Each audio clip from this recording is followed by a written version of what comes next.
really stunk this thing all the way up. All the way. But, hopefully today's show, hopefully it sounds better. Came in and did a lot of work once I got back to try to make sure that, I'm able to give you all a quality product, because quality means a lot to me. It really does, even though last week sounded like I was in the bathroom because had a situation going on with my internal mic on my laptop. I couldn't shut it off.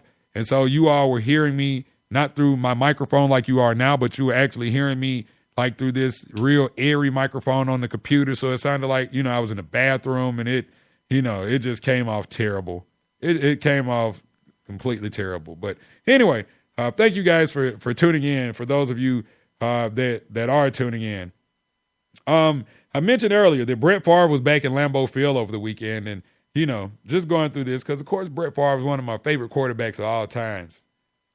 Oh, how I wish Brett Favre could have been here in Atlanta. Oh, guess what? He was here in Atlanta. I forgot. But, all right, so 67,000 fans showed up at Lambeau Field as Brett Favre had his number retired, jersey retired, and also joined into the Packers Ring of Honor. And it was again for me. I like Brett Favre. A lot of people kind of bash Brett Favre. He gets all of these props. People always hold him up on the pedestal, but he only won one Super Bowl. Well, that might be true. Hey, man, but, he does play quarterback. And the one thing that I will say about, if I had a quarterback, the last thing I want him to do is be scared to let that thing go. Yeah, Brett Favre threw a lot of ill-advised passes, and some of them were picked off, but guess what? A lot of those ill-advised passes ended up being touchdowns, and that's the risk reward that you take when you have a gunslinger like a guy like Brett Favre. And Favre was a member of the Packers from 92 after he left Atlanta. He was there from 92 to 2007 before joining the New York Jets and then ending his career with the Minnesota Vikings. And again, like I said, I'm glad that the powers to be in Green Bay and the fans and everybody were, I'm glad they kind of let bygones be bygones. I mean, because at the end of the day, this is one of those, you can't be mad at Brett Favre because he went to play for the Jets or he went to play for Minnesota. If anybody should be mad, it should be, the Jets fans or the Viking fans who he held hostage, especially those Viking fans that he held hostage, Brett Favre not letting anybody know whether or not he's coming back. And then you got to send the jet or the helicopter over to the Favre Ranch, and you got to do all this negotiating with Favre. You got to put on a pair of Wranglers, and you got to do all this. Yeah. So if anybody should be mad, it should be those other teams and the fans of those other teams, not so much a guy like or a team, the Green Bay Packers. Because he gave y'all what he gave y'all. Gave y'all some pretty good damn years too. But following the Ring of Honor jersey retirement celebration, Favre was yet again back out on the gridiron, unretired for a night, as they call it. You had 20,000 people to show up to see Brett Favre unretire. Not what you think.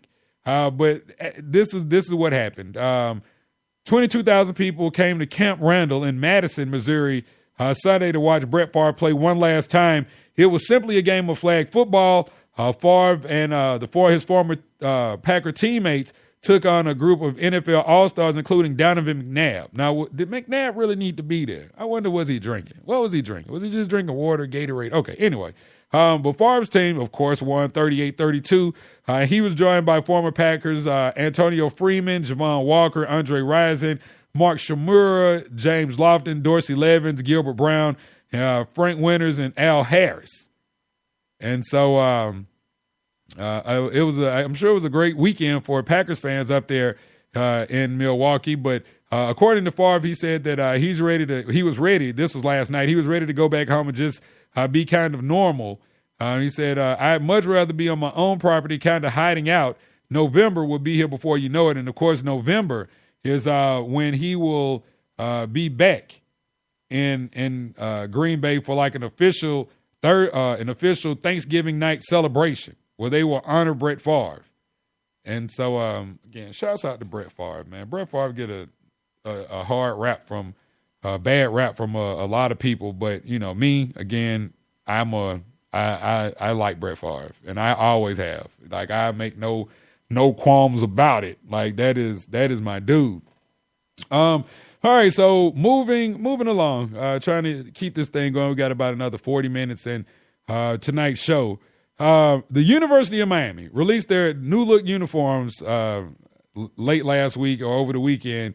And looking at the uniforms, I kind of went on a nostalgia trip. And I don't know if Coop is still in the chat room with me right now, but yeah, he is. He said that that McNabb had a 40 of St. Ides on the sidelines with him during this Packers versus NFL All-Star game. That would have been awesome. But anyway, looking at this Miami, and really anytime teams, especially college teams, release their new the new apparel, new uniforms and whatnot, I always sit and think back to when it was cool back in the day. Like I remember Bell Biv DeVoe, especially Bell Biv DeVoe and some of those groups that were out around that time. What they, in their music videos or performances, you see them, they'd have on like this team gear. And back in the day, every college team had like these boxer shorts that people used to actually wear as shorts, but they were boxer shorts. And you couldn't, you could either, I guess, put biker shorts on or have some dunts on, up under your boxer shorts. But, you actually wore them like it was a style. And seeing this Miami gear just made me remember, back in the day, like I said, it was like the late 80s, early 90s. I could just remember, going to Champs at Underground Atlanta, going to Champs. And my dad had given me, about $40. My friend's dad had taken the both of us down to Underground because we wanted to go downtown to get some, athletic apparel. Because, of course, they had the best stuff downtown Atlanta. So, we go in there and, the Champs, they have all these boxer shorts. They got the U, they got FSU, Georgia, Alabama. They have all these boxer shorts and, they got the tank tops because that was the deal. If you got the boxer shorts, you had to wear the tank top to match the boxer shorts, right? And I could just remember being so proud when, I came home, I had my Florida State Seminoles boxer shorts and the tank top. And, I remember, showing my mom and she was like, what are those, pajamas? And I was like, absolutely not. Like this is an outfit. And I remember being, I guess I was in the 6th grade, maybe 5th, 6th grade. And her telling me like, well, you're not wearing that anywhere to bed. Like, you're not wearing any boxer shorts out of here. And after, kind of negotiating with mom, she ended up being like, okay, all right. But, if people start laughing at you, cracking jokes because you out here in your drawers, then I don't want to hear nothing. So, but again, I think that same day, me and her might have gone to South DeKalb Mall, and I had that outfit on, and it was like, 10, 12 other people walking around, not with the same ones, but, their own team, but she kind of got it after that, but I just remember a time, and I won't be long with this because I'm not even a Miami fan, but I just remember a time when athletic gear was really major. I don't have the numbers because I didn't even think I was going to get around to doing this for real. I thought I would just mention it and keep going. But, I'm not sure what the athletic sales look like these days.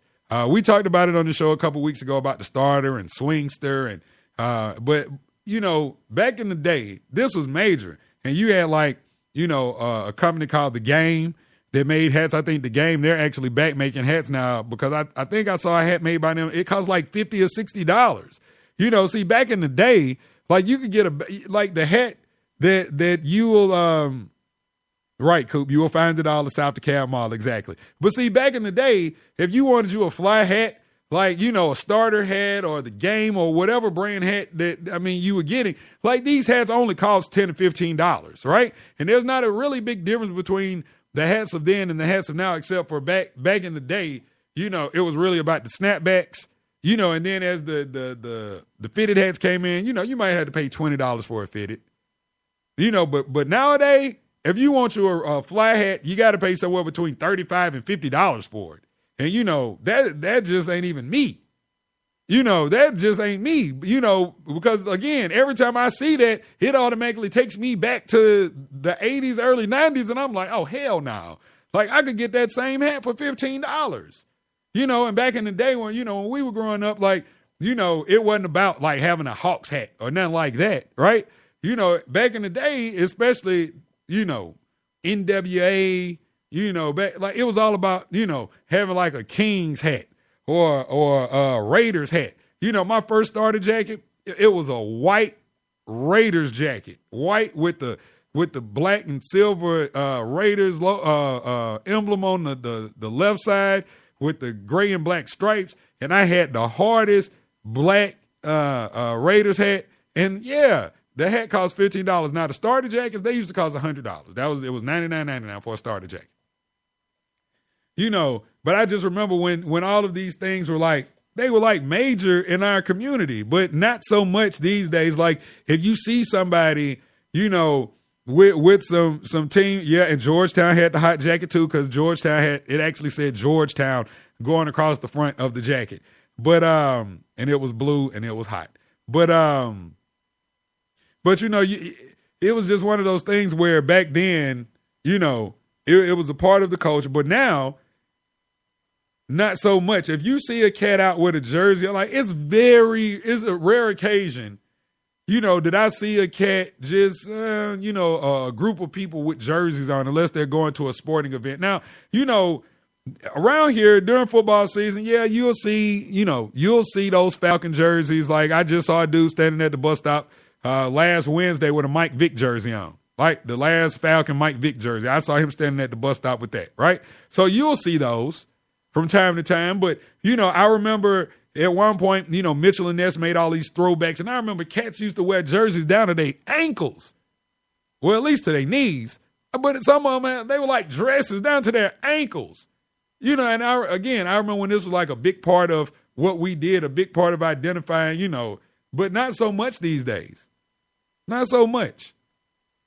But like I said, it just kind of, and I was looking at the uniforms and, anytime these, they have a uniform reveal, it always just kind of takes me back to when times were really different and people kind of, again, the athletic guard was major.